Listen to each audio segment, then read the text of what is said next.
vais vous présenter en une dizaine de minutes, en essayant d'être assez concis, les éléments fondamentaux, les raisons pour lesquelles on a écrit ce bouquin. On avait des discussions de fin de soirée sur l'ubérisation, les startups, c'est sexy, pourquoi les grands groupes doivent s'y mettre, et on s'arrachait un peu les cheveux.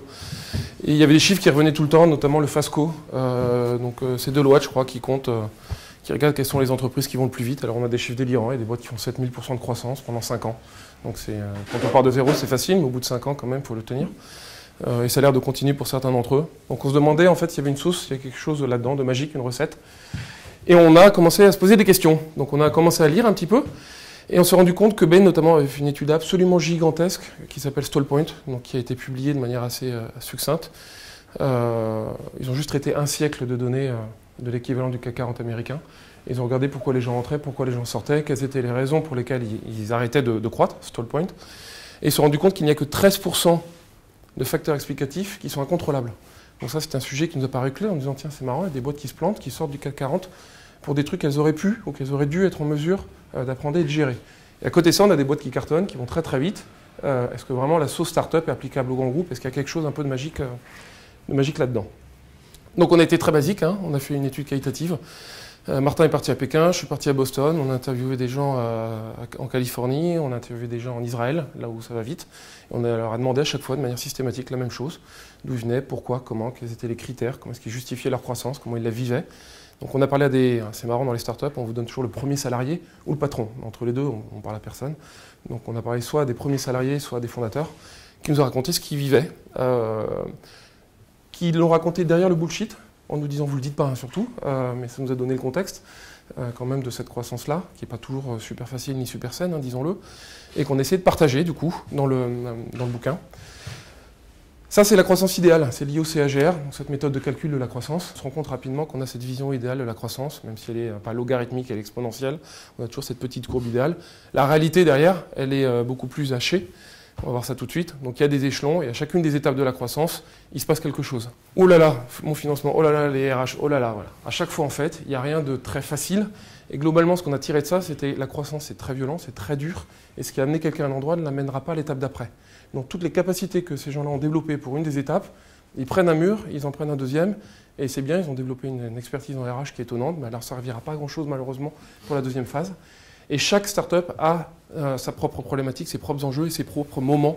On va détailler ça plus tard, un peu critique. Ça, c'est tiré d'un article de l'HBR à propos du blitzscaling. Je vais revenir aussi sur le wording américain.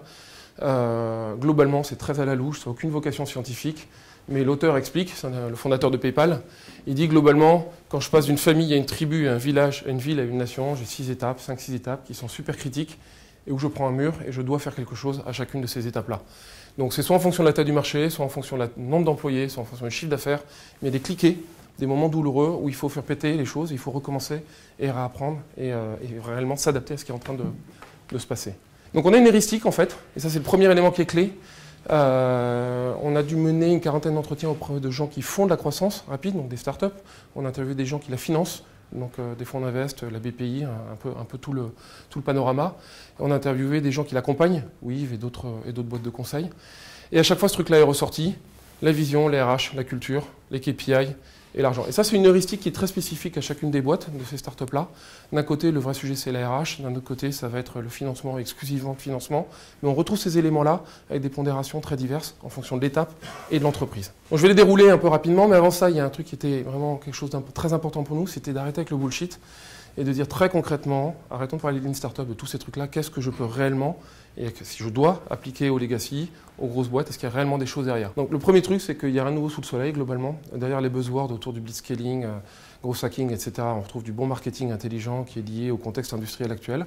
Donc on n'est pas en train de réinventer la totalité de la planète. Il y a des gens qui nous ont dit, on leur a demandé à chaque fois si vous deviez mettre un petit sticker, tous nos répondants, derrière votre Mac, là, comme on aime bien faire dans le milieu startup, avec un motto, là, une injonction forte, qu'est-ce que vous mettriez? Il y en a plein qui sont venus nous dire qu'il faut prendre le temps pour aller vite. Donc back to basics, un peu, il ne faut pas se disperser. Aller vite, courir et se disperser, c'est pas pareil. Donc il y a un enjeu de focalisation qui est fort. Et tout n'est pas bon à prendre, clairement. Il y a la moitié des trucs en startup qu'on appelle le droit publié, mais qui hérisserait le poil de n'importe quel juriste, comptable. Et il y a des pratiques, des fois en startup, qui sont absolument scandaleuses, illégales. Et on ne peut pas juste prendre les choses comme ça en disant oui, c'est bien, allons-y. Le cas d'Uber est effarant de ce point de vue-là, j'en parlerai juste après. Donc premier élément, la vision radicale, et ça c'est quelque chose qui nous a assez frappé. On a découvert un terme en anglais qui est le Massive Transformation Purpose, donc la volonté de transformation radicale, avec des injonctions qui sont très fortes, qui ne sont pas des visions. Chez Stripe, les types vous disent c'est super simple, demain on sera le backbone du paiement sur Internet, il n'y aura que nous. Donc ils ne sont pas gentils ces gens-là, ils disent on va écraser tout le monde, on va leur marcher sur la gueule, on sera les seuls et uniques moyens de paiement sur Internet. C'est mon objectif, c'est péter le web. C'est agressif, c'est une volonté de transformation d'une industrie et de tous ces éléments. Quand Google dit moi, je suis là pour enregistrer la totalité des données du web, ça ne laisse pas beaucoup de place aux autres. Vous allez faire quoi? Toutes les données plus une? C'est un peu compliqué quand même de faire ça. Donc il y a une volonté, quelque chose d'extrêmement radical là-dedans.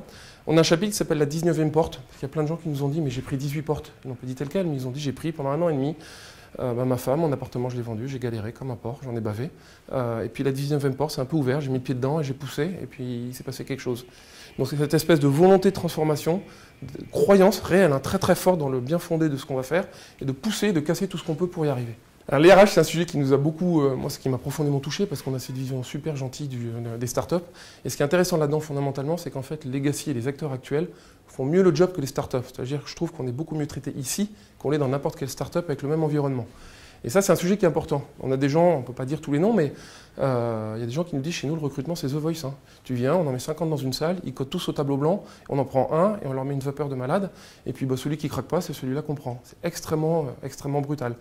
Il y a des gens qui nous ont dit, très clairement, chez nous, s'il n'y a pas de fit culturel, tu dégages, tu restes pas, ça ne nous intéresse pas. Quel que soit ton niveau de compétence et ce que tu amènes à la boîte. Si tu n'as pas dit oui à la vision et si tu n'aimes pas le patron, tu sors. Il y a des choses qui sont très limites là d'un point de vue légal.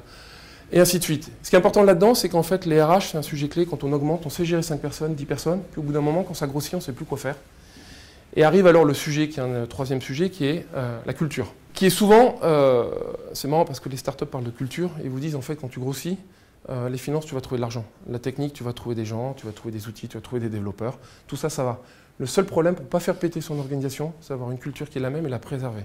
Et il y a un mythe dans le milieu startup qu'on nous a ressorti quasiment chaque fois, qui est quand Brian Chesky, en fait, donc le fondateur d'Airbnb, a reçu du cash de Peter Thiel, qui est un des fondateurs de PayPal. Il lui a demandé un conseil et le type lui a dit « Don't fuck up your culture ». Il lui a dit « Donc ne fous pas en l'air ta culture, c'est le seul sujet clé ». Et ça fait le buzz dans tout le milieu startup, mais ça n'a pas été bien compris. Parce que la culture, ça évolue. Quand une boîte grossit, la culture évolue. Ce que vit Didier maintenant, c'est pas ce qu'il vivait il y a 10 ans. Et c'est normal, c'est sain, c'est naturel. Les gens confondent les valeurs et la culture. Et donc ils affichent des valeurs au plafond, ils disent voilà ce qu'on doit faire. Ils pensent que c'est la culture et ils matraquent ça.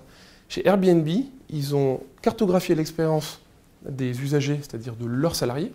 Et à chaque point de contact, ils rappellent la mission. Donc quand vous badgez le matin, vous allez chez Airbnb, vous badgez, on vous dit voilà ton job. Vous ouvrez l'ordi, on vous dit voilà ton job. Tu prends un café, on te dit voilà ton job. Il y a un moment où c'est un peu chiant quand même. C'est extrêmement brutal comme gestion de la culture et de la manière dont on la pousse, on la vise dans les gens. Il y a aussi cet aspect un peu fun qui est lié entre les RH et la culture, qui est des tables de ping-pong. Au point où il y a un petit malin d'ailleurs qui analyse la bonne santé économique du milieu des startups en corrélant ça avec les ventes de tables de ping-pong à San Francisco. Et il y a une corrélation. Plus je vends de tables de ping-pong, plus les fonds investissent dans les startups. Sauf que la réalité est beaucoup plus brutale que ça. Je vais en parler juste après sur les indicateurs. Et qu'on n'est pas du tout dans un environnement classique de grande entreprise où on est ça entre guillemets. Moi j'ai entendu un terme dont j'avais jamais entendu parler, c'est Value over Replacement Player, VORP. Quelle est ta valeur comparée à ton remplaçant potentiel? Si tu n'es pas capable de démontrer cette valeur-là, franchement, je ne sais pas ce que tu fous là. Donc c'est très brutal, ce n'est pas du tout quelque chose d'aussi idéaliste et gentil que ce qu'on entend la plupart du temps. Et je peux comprendre, il y a des gens qui sont là, qui ont mis un ticket sur la table et qui ont besoin de survivre. Ce qui nous amène au KPI, donc aux indicateurs clés, c'est aussi un sujet qui est fou. Tout est modélisé. Dans la plupart des gens qu'on a interviewés, tout est modélisé. Tout est modélisé, la performance de chacun est suivie, elle est suivie à la seconde. Il y a ce qu'on appelle par exemple chez 3D Hub les OKR Time, Objective Key Result, tous les jours. Pendant 1 minute, il y a les 60 seconds OKR, tout le monde est évalué pendant 60 secondes, j'ai le droit d'évaluer n'importe qui. Et on affiche ça au tableau géant. Celui qui est en bas à droite, il n'a pas intérêt à l'être pendant 3 jours, c'est un peu compliqué. Et tout est modélisé. Les types nous disent que le premier truc que tu fais quand tu te lèves le matin, je regarde mes indicateurs, je regarde mes serveurs, je regarde si toutes les données vont bien, combien j'ai vendu, je regarde mes taux de transfo, je regarde tous mes indicateurs, je passe tout à la moulinette. J'ai tout sur une application sur mon téléphone et je vis avec ce truc-là. Les types sont des monomaniaques, des obsédés du pilotage. Il n'y a pas de jugement dans ce que je dis, c'est purement factuel, en quoi est-ce que ça nourrit la croissance. Après, c'est quelque chose dont il faut discuter. Donc ça, c'était le dessin, c'était exactement ça. Ils se lèvent à 4 h du matin, je vais aux toilettes, je check mes serveurs. Ils nous le disent, c'est leur vie, ils vivent ça comme ça, ils vivent la croissance de cette manière-là. Avec évidemment des choses qui sont adaptées en fonction des industries. Et arrive finalement, mais ce qui est intéressant, c'est que l'argent est arrivé en dernier. Moi, je pensais que tout le monde allait nous parler d'argent, financer la croissance. Et en fait, c'est arrivé après. Et il y a deux choses qui sont revenues, qui étaient extrêmement claires, qui étaient soit je fais de la croissance financée, soit je fais de la croissance saine. Et c'est deux choses qui s'opposent totalement.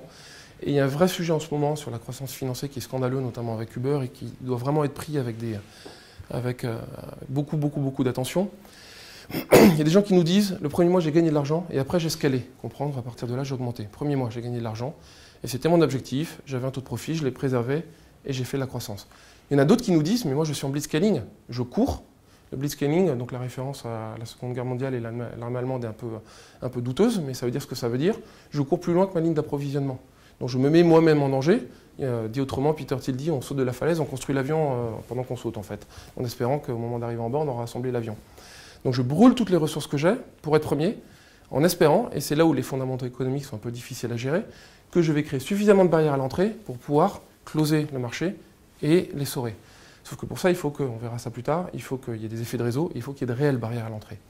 Et donc en fait, on a opposé dans le bouquin ce qu'on appelait les Walking Dead, donc des gens qui sont sous perfusion, et quand on leur enlève la perfusion, pendant combien de temps ils courent? Si au bout de 3 mois ils sont cramés, c'est que leur business model n'est pas cohérent. Et ça, c'est le vrai indicateur de la startup, c'est pas de dire je fais 7000 points de croissance par an, c'est de me dire quand on arrête de me financer, si je suis dans une croissance financée, pendant combien de temps est-ce que je tiens? Est-ce que je suis capable de prouver que j'ai un modèle économique?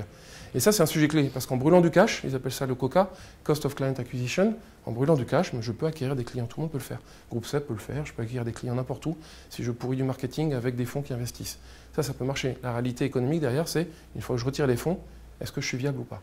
Donc ça, c'est un sujet clé. Donc il y a de l'argent, il faut savoir se diluer, on parle de beaucoup de choses. Mais il faut savoir sortir de cette espèce de béatitude autour de la start-up. Ils font de la croissance, ben oui, parce que c'est surfinancé. Le cas d'Uber, ce point de vue-là, est vraiment frappant. Ce qui nous amenait en fait à une conclusion en disant, mais finalement, je ne suis pas une start-up, est-ce que c'est grave? Et pourquoi est-ce que finalement, quand je ne suis pas une start-up, je ne fais pas 7000 points de croissance sur ce sujet-là? La réalité, il faut revenir aux fondamentaux. Et ça, c'est la conclusion, en disant finalement, de nos jours, c'est très facile de faire une boîte. L'information est gratuite. Et scaler, quand je suis dans de la tech, c'est pas compliqué, j'achète du serveur. Scaler, quand je fais des machines-outils que je m'appelle Groupe SEB et que je fais des fers à passer, ben c'est compliqué de faire 7000 points de croissance parce que là, j'ai des capex monstrueux et je ne peux pas faire ça comme ça. Il faut que j'ai une vraie clientèle en face de ça. Deuxième élément, il y a des erreurs fondamentales. On a entendu des horreurs et des aberrations en termes de jugement. Les gens nous disent, oui, il y a beaucoup d'argent, donc les gens, par opportunité, par crainte de perdre le prochain Facebook, investissent. Donc je suis un fonds Qatari, je mets du cash sur la table pour prendre des parts chez Uber. Sauf que le problème, il n'y a pas de barrière à la sortie chez Uber ou à l'entrée. Uber ou chauffeur privé, c'est un pouce. Donc vous n'allez pas me faire croire qu'en acquérant des clients, en mettant $1 milliard, je vais créer des barrières à l'entrée. Il n'y en a pas. Je peux avoir une scalabilité, mais quand je vais chez Facebook, j'y reste, je ne vais pas chez Google+. Il y a une barrière autour, je suis chez l'un, je ne vais pas chez l'autre. Là, ce n'est pas le cas. Donc il y a des fondamentaux économiques qui sont un peu maltraités dans ce truc-là. Et les gens qui le financent nous l'ont dit, on ne comprend pas ce qui se passe, il y a une espèce de folie autour de ça. Il y a plein de choses à prendre, très bonnes, mais il faut faire attention à cette dimension start-upy, un peu funny, il faut y aller, les startups ont tout compris. Et dernier point, on a plein de startups qui nous ont dit, mais moi je rêve que les grands groupes m'expliquent comment ils font. Nous, on nous a dit, mais moi j'ai 200 ingénieurs chez moi, je m'arrache les cheveux tous les jours.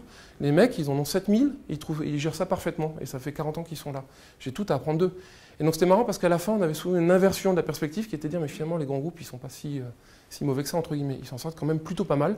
Et c'est dans cet échange qu'on a une valeur à trouver. Et dernier élément pour finir avec ça, excuse-moi, juste Google, ouais, un dernier. C'est qu'il y a quelque chose qui est marrant qui se passe, c'est qu'en fait, je grossis très vite, je suis super sexy, et à un moment, je deviens l'épouvantail. Et Google et Facebook sont devenus des épouvantails. Les GAFA, maintenant, ils font peur. La donnée, on monopolise, etc. Ils se retrouvent avec des problèmes de legacy. Alors, ils l'ont fait en 10 ans au lieu de le faire en 60. Mais ils se retrouvent avec des vrais problèmes de legacy, de gros acteurs. Et à un moment donné, tout le monde se retrouve, quoi qu'il en soit, avec des problèmes qui vont être des problèmes symboliques, peut-être, parce qu'ils ont du cash, mais qui vont être des problèmes quand même liés à la croissance, qui parfois est un peu trop rapide. Voilà ce qu'on a essayé de raconter. Il faut quand même acheter le bouquin.